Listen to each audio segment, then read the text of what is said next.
Hello and welcome to a special Footnote episode of the Publish Me podcast.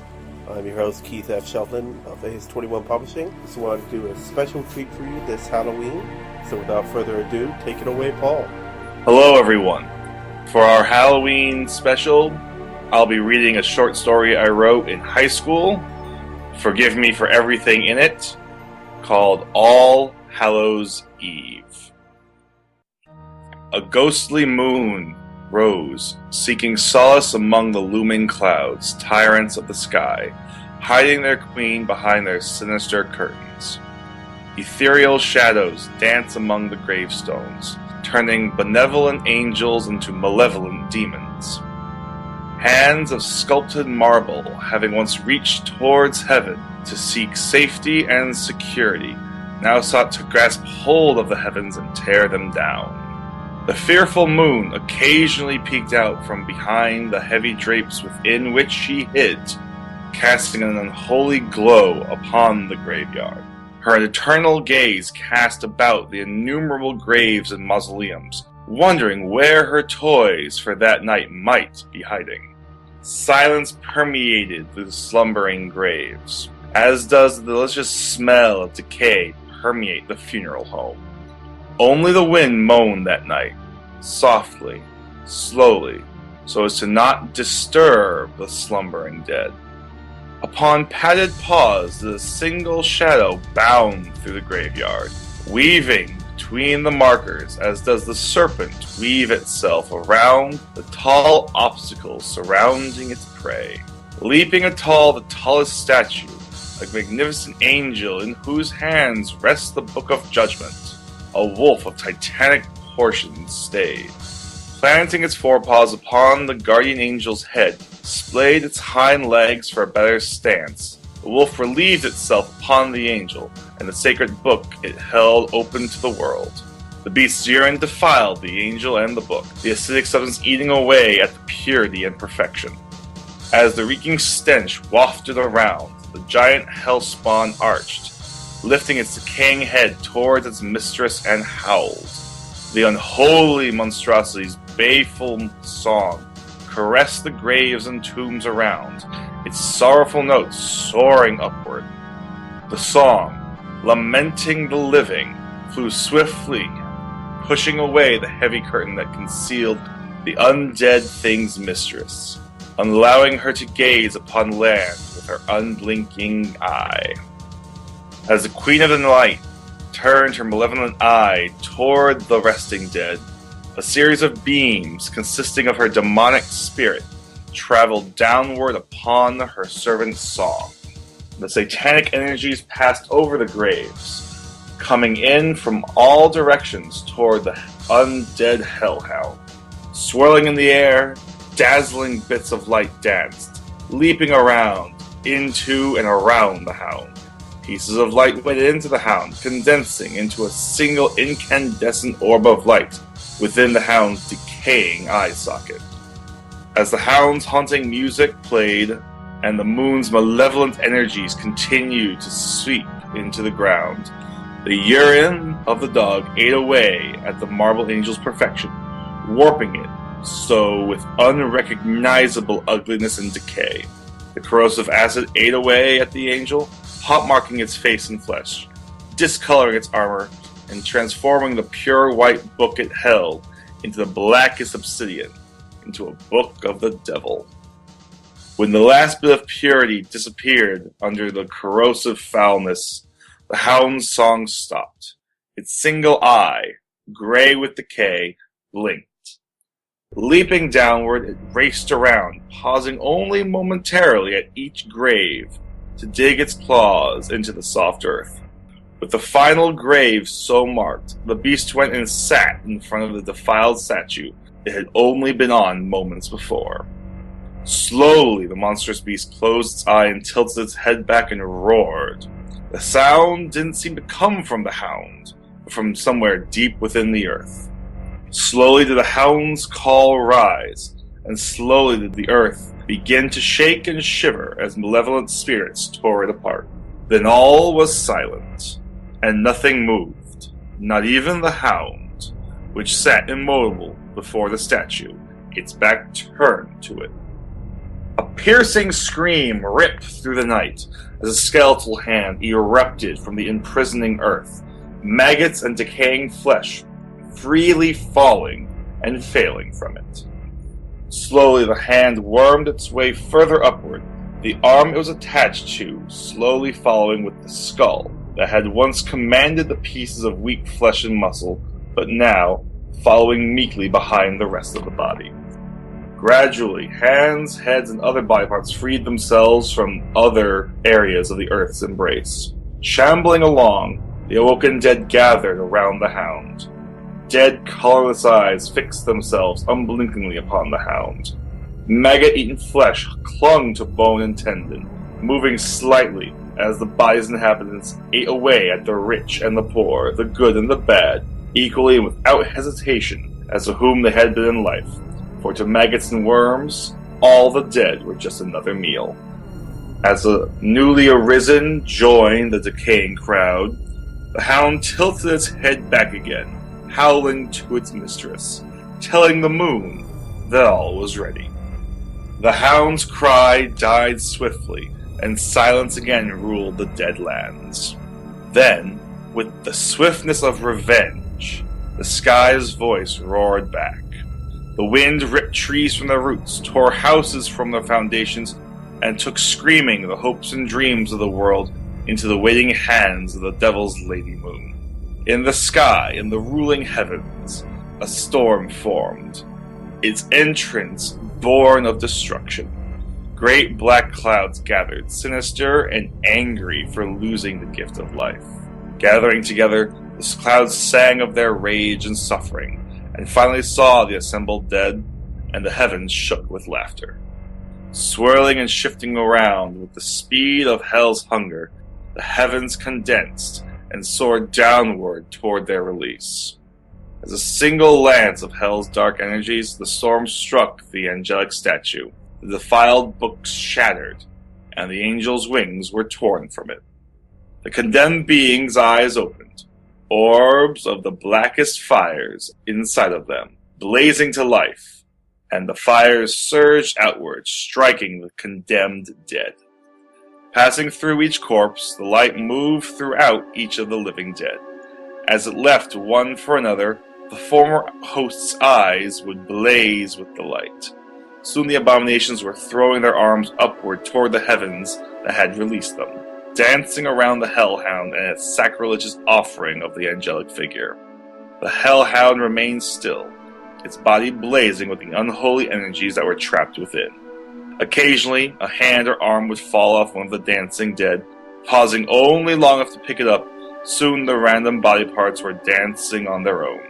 Here and there could be seen other dancing bodies, gray and white, indistinct, those that had been cremated. They too danced in a gross mockery of life. From the rotting jawbone and throats of the dead came great squealing noises, as from within each corpse the millions of maggots and other insects were thrown about and killed. Soon, however, the great clouds moved again to cover their mistress, the queen of the night. Sensing its power waning, the hound gave a short, ear-piercing bark, and the earth rumbled, tearing a massive wound in itself. Within the swiftly forming pit, great fires burned, ever reaching upwards. Around the great pit, the dead things danced, weaving themselves about, leaning closer to the gaping mouth of hell. Occasionally an arm, leg, or some other random body part would fall in, causing a momentary flare, but the fire still hungered, yearning for more. Seeing that the pits of its domain burned brightly, feverishly, with hunger, the hound sounded off a guttural growl. The force and anger held within finally given release, and its irritation at humanity's failure to fall completely obvious. As the rotting throat of the hound finally stilled and its growls echoed slowly faded, from deep within the earth, a deeper roar resounded. The earth shook, heaving upward and around as a giant earthquake ripped the graveyard. The dead tried to continue dancing, and those that were, for the most part, whole, remained and danced. But the bits and pieces were thrown into the flames and consumed. Now with this monstrous appetite whetted, the inferno roared, craving more satisfying morsels. The fires burned brighter, stoking the earth's anger with greater pains, and the earth heaved. Into the air flew the damned, their bodies still dancing, unaware of the fate that craved them. As the damned souls reached the peak of their flight, the great hellhound, its rotting tongue rolling out of its mouth in hunger, howled in joy, and the dead came to life. Grave flesh, dead flesh, lightened, filling out, covering holes, ruptured skin and maggot-eaten muscles knitted together, flexing and moving themselves, reacquainting the dead cells with the ancient ways of life.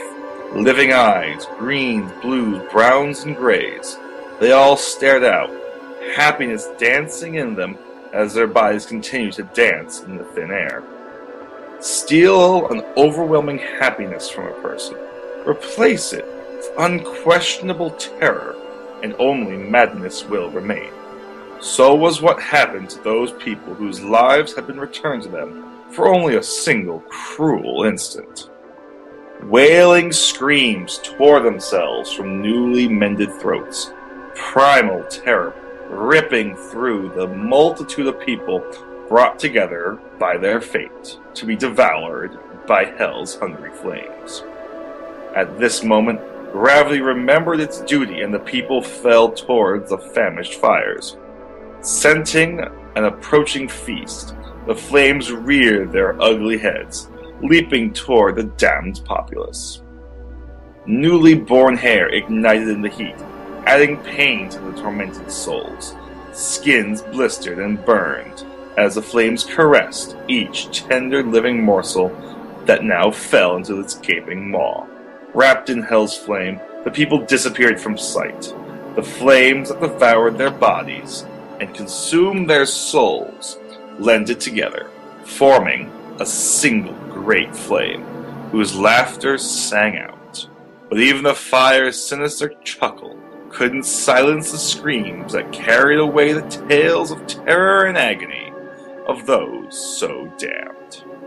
As each last visible trace of humanity disappeared, and the screams faded into the cackling laughter of the flames, the gaping wound in the earth itself slowly sealed, destroying any hope that the souls may have had.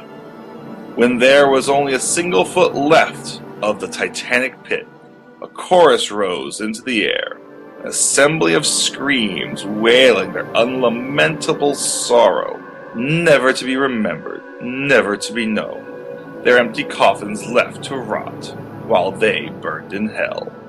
A growl of joy was replaced in that moment as the dying screams faded into nothingness. Slowly the hound left the graveyard, making its way towards whatever people it could feed to its master and mistress. Disappearing into the shadows, the hound left the graveyard, occasionally defiling a grave of one of the lost souls. As the hound disappeared, all was silent.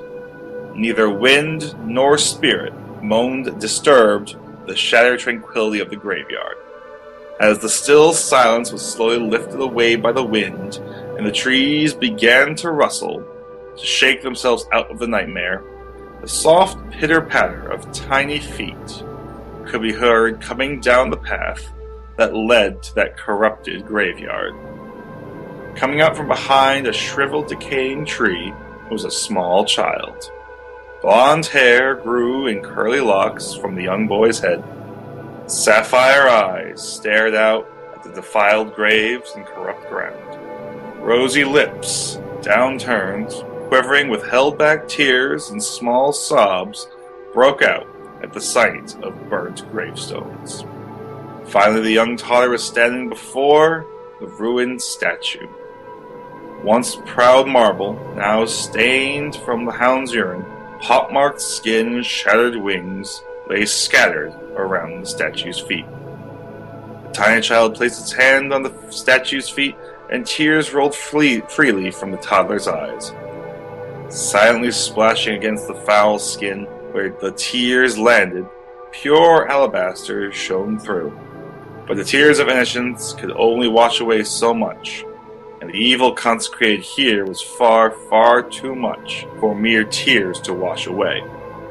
The young babe placed a small bundle it had been carrying upon the gravestone, patting it, tears splashing down rapidly against it.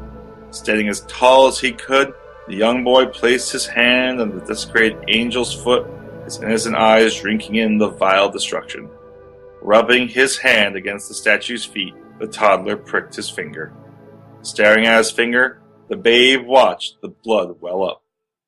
The infant let a single drop fall on the statue, then he climbed up and lay at the angel's feet, closing his eyes and letting out a single breath as he fell asleep. Blood continued to drip from the babe's finger, and more dripped from his nose, mouth, and eyes, each drop falling onto the ruined feet of the angelic figure. Each drop that fell was absorbed into the statue, soaked up like water into a sponge. Slowly the alabaster flesh filled itself, acidic burns filling with new flesh and disappearing. The shattered wings were slowly lifted into the air, merging together to form new wings, marble feathers that gleamed with an inner light as they fitted themselves into the smooth bone that sprouted from the statue's shoulders. Then, as the pace of the newborn babe's breath slowed, the stained stone lightened. Black, decayed flesh grew spotted as the innocent blood washed away the corrupting evil from the angel's body. Finally, the last bit of the inky decay was washed away from the statue, and the angel opened its eyes. Looking downward, the angel bent forward, once stone joints soundlessly grating together, and picked up the tiny bundle that had been placed at its feet. Holding the bundle in one arm, the angel picked up the babe. Silent tears full of the angel's blood slid down the angel's ivory cheeks as she held the child close. Gazing upward, the angel spread her wings and soared upward into the waiting heavens, never glancing back at the graves where she had stood, even as a bit of paper fluttered down from the bundle, revealing a small button-brown nose and velvet fur, and as the paper silently fell to the ground, it revealed a single message, and all was made clear. Christine Moores, born August 13th, 1982, died March 24th, 2005. Beloved daughter, wife, mother, we'll miss you. And as a slight breeze swept in, it turned the piece of paper over, revealing the message that had been scribbled on the other side. Mommy, I love you. I hope Teddy will keep you safe. I'll be there if Teddy calls. Love, Joseph. If one listens closely, seemingly from high ground, laughter, the kind that only children can have, seemed to flare downward, as a single dove flew down out of the sky, picking up the paper and soaring into the night. My friends, that is my story, All Hallows Eve, first published in my small anthology many, many years ago, The Collected Ramblings of a Wandering Mind. As you all heard, you can all tell why my mind wanders. Thank you very much for that, Paul. A regular episode will be up next week, November 7th, featuring ACE21 creative Eileen Vega, and we'll be talking about NaNoWriMo. So thank you for listening. Remember to find us on Facebook, on Twitter, now on YouTube, and you can email us at publishpodcast@as21.com. Thank you. Thank you. Copyright 2015, AS21 Publishing, LLC. All rights reserved. AS21 Publishing. What do you want your book to be?